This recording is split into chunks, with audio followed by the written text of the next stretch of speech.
You are not lazy. You are not weak. You are depleted.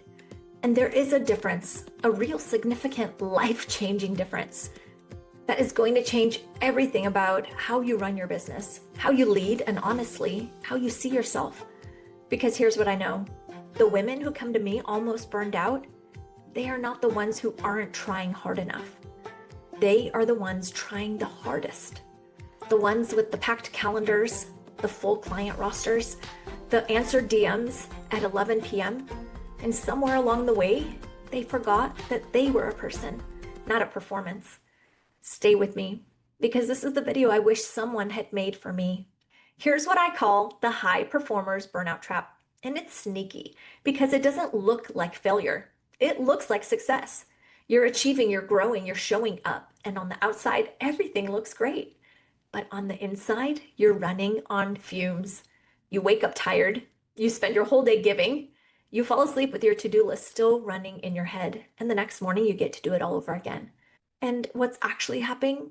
You are taught, either explicitly or through the culture around you, that your value is in what you produce, that your worth comes from your output. If you're a woman in healthcare, you are shaped by an entire profession that glorifies self-sacrifice. If you're a coach or an entrepreneur, hustle culture told you that more is always more, that if you're not growing, you're dying, that rest is just what you do before the next sprint. Can I be honest with you? That is a lie. A well-dressed, very convincing lie, but a lie nonetheless.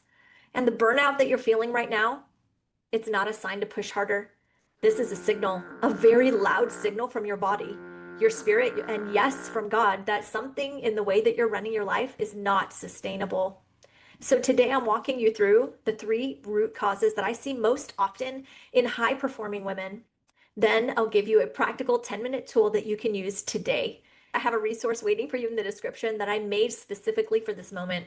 Let's get to it. Number 1, your identity is attached to your achievement. This one is personal, so I want to be transparent with you.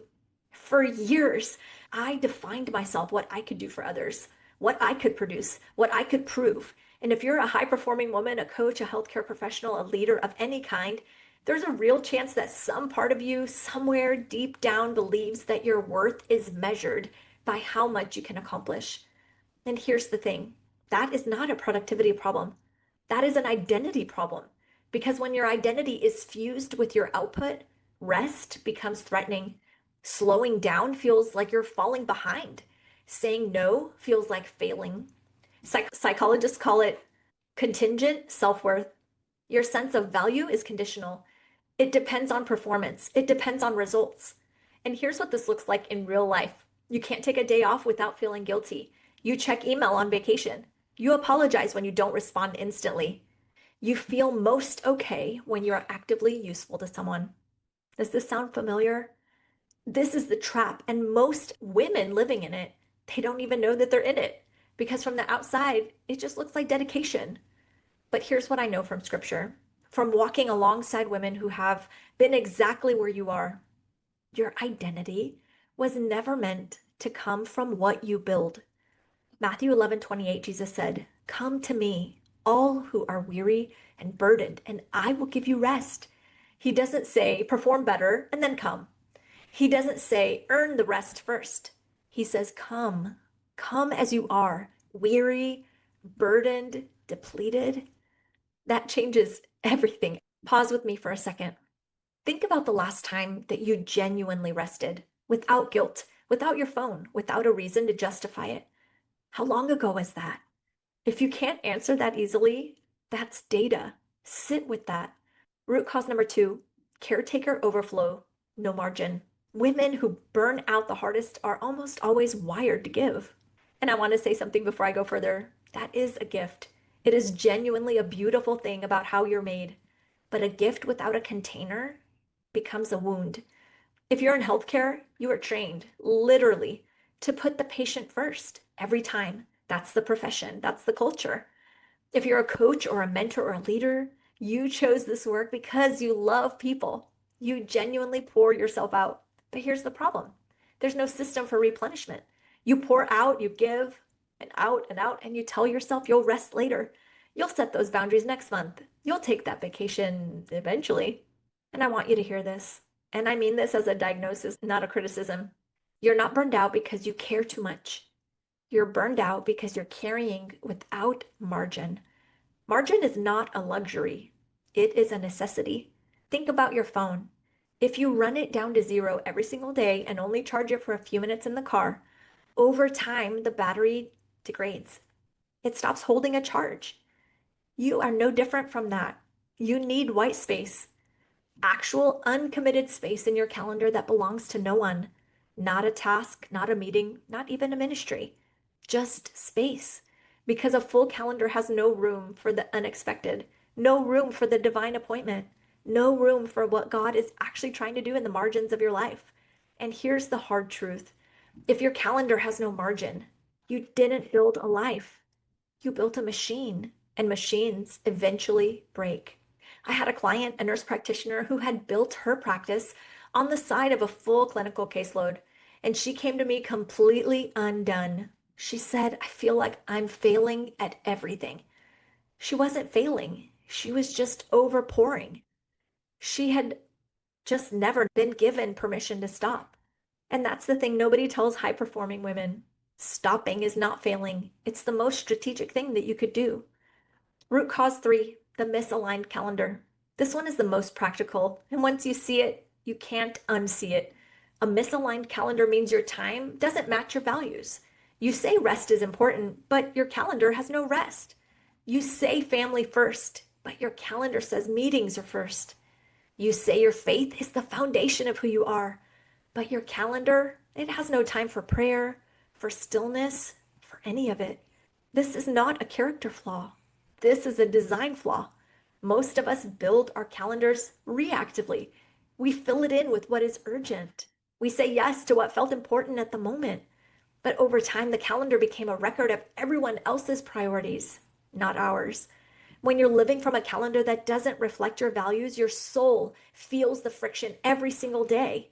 Even if you can't name it, you feel it. That's low-grade exhaustion. The sense that something is off, even when everything looks great on paper. The good news is, you can fix a design problem. You cannot overhaul your identity overnight, but you can redesign a calendar right now, in the next 10 minutes. And that's exactly what I'm going to walk you through. But first, I have to give you the Kingdom Reframe, because without this, the calendar audit becomes just another productivity hack. And this is so much bigger than that. The Kingdom Reframe, stewardship versus the hustle culture. Here's how I think about burnout in kingdom terms. Hustle culture says your value equals your output. More is always more. Rest is earned, not given. And if you slow down, someone else will. Says something completely different. It says your body, your time, your energy, they are not yours to destroy. They were entrusted to you. You are the manager, not the owner. Stewardship means you don't run the gift into the ground. I love the story of Elijah in 1 Kings 19. Here's this man who had just called down fire from heaven, his greatest ministry moment, his most powerful miracle. And immediately after that, he collapsed under a tree, completely burned out. He told God he was done. I've had enough, Lord. And God's response? He didn't rebuke him. He didn't give him a to-do list. He didn't say, get up and get going. God fed him. He let him sleep. He touched him gently, and he fed him again, twice, before he said one word about what was next. That is the model. That is how God treats us, his worn out servants. He says, eat, sleep. You have a long journey ahead. If you're burned out right now, you're in good company. And rest is not retreat. Rest is preparation. The 10-minute calendar audit for energy leaks. Okay, here's your practical tool. And you need 3 things: your calendar from last week, something to write with or a notes app, and 10 minutes. That's it. Here's how it works. Step 1, 3 minutes. Open your calendar from last week. Go through every single block, every meeting, every task, every obligation. And for each one, mark it. Did this energize me or did this drain me? No judgment, just honesty. Step 2, 3 minutes. Look at your ratio. How many energy-giving blocks versus how many energy-draining blocks? If the drains are winning, you just diagnosed yourself. That's your burnout map right there. Step 3, 4 minutes. Find your top 1 to 3 energy leaks. These are the reoccurring ones, the ones that show up week after week and leave you depleted. For each one, ask yourself 3 questions. Can I eliminate this? Can I delegate this? Can I at least delay? You do not need to overhaul your entire life today. You don't need a new system, a new schedule, or a new strategy. Just pick one leak. Make one change this week. This is how momentum starts, one decision at a time. And here's what I want you to remember. You're not auditing your calendar so that you can do less. You're auditing it to make sure that the most important things actually have room. That's what stewardship looks like in a Google Calendar.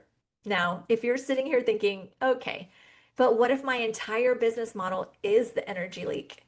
What if the way that I've built this whole thing is actually what's burning me out? I made something for exactly that moment.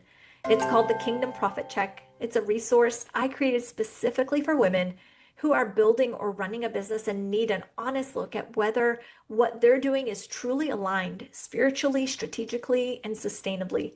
It walks you through a set of questions that can show you exactly where your business is costing you more than it's producing and where there's a better, more kingdom-centered way forward.